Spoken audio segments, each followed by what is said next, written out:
26th February, 1946. Uma.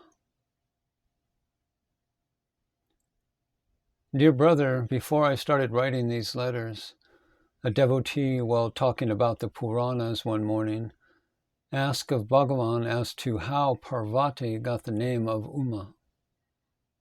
Looking at me, Bhagavan said, "There is a copy of Arunachala Purana in Telugu in the library. Is it there?" "Yes, it is in the library. Shall I bring it?" Yes. Immediately I brought the book from the library and gave it to him. Opening it, Bhagavan said, "Here is the story. Sati Devi, the wife of Shiva and the daughter of Daksha, gave up her life as she was insulted by her father during the yajna performed by him. She was subsequently born in Himavanta and Menaka. She wanted only Lord Shiva as her husband, and to achieve that purpose, she set out for doing tapas. Menaka, while trying to prevent her from doing tapas, said, 'Ooh, no,' meaning give up. That is how she got the name Uma." After reading that out, he gave me the book. While I was turning over the pages, Bhagavan was laughing quietly. I could not make out the reason. After a while, Bhagavan himself told us the following. "Look, there is another story to it.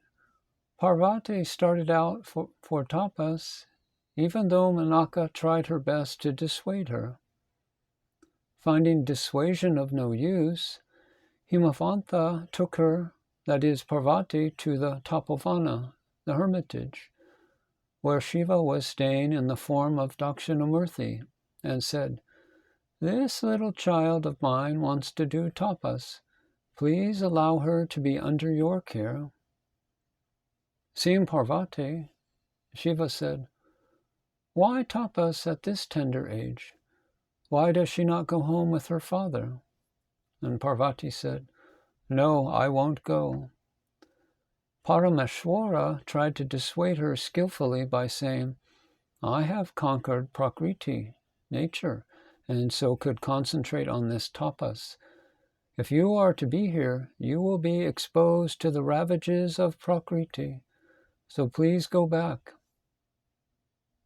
Parvati was equally skillful, so she said, 'O Lord, you say you have conquered Prakriti. Without some relationship with Prakriti, how could you do tapas? You have just spoken. How could you do that without Prakriti? How could you even walk? Without your knowing it, Prakriti is occupying your heart. If it is not for the sake of arguments, if you are really above the influence of Prakriti, why are you afraid of my staying here?' Shiva was pleased with this and said, 'Ingithanga, you who are skilled in thought reading, you who are sweet of speech, stay on,' and sent Himavanta home. This story is in this book in detail."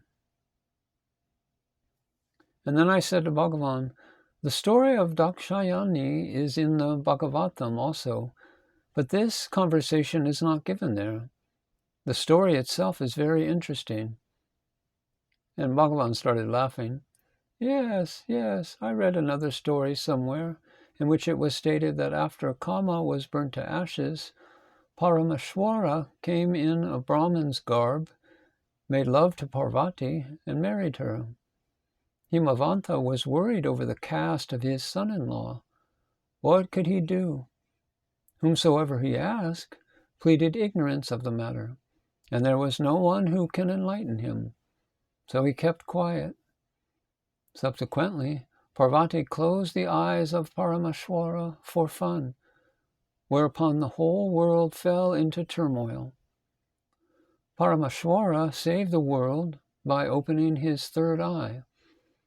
Then Parvati realized her fault and started doing tapas, and after staying here and there for that purpose, she at last came here to Arunachala, where she got the approbation of Arunagirishwara and obtained the half-body of Shiva.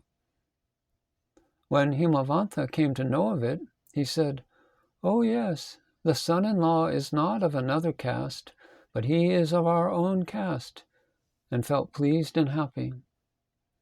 This Arunachala is a mountain. Himavanta too was a mountain.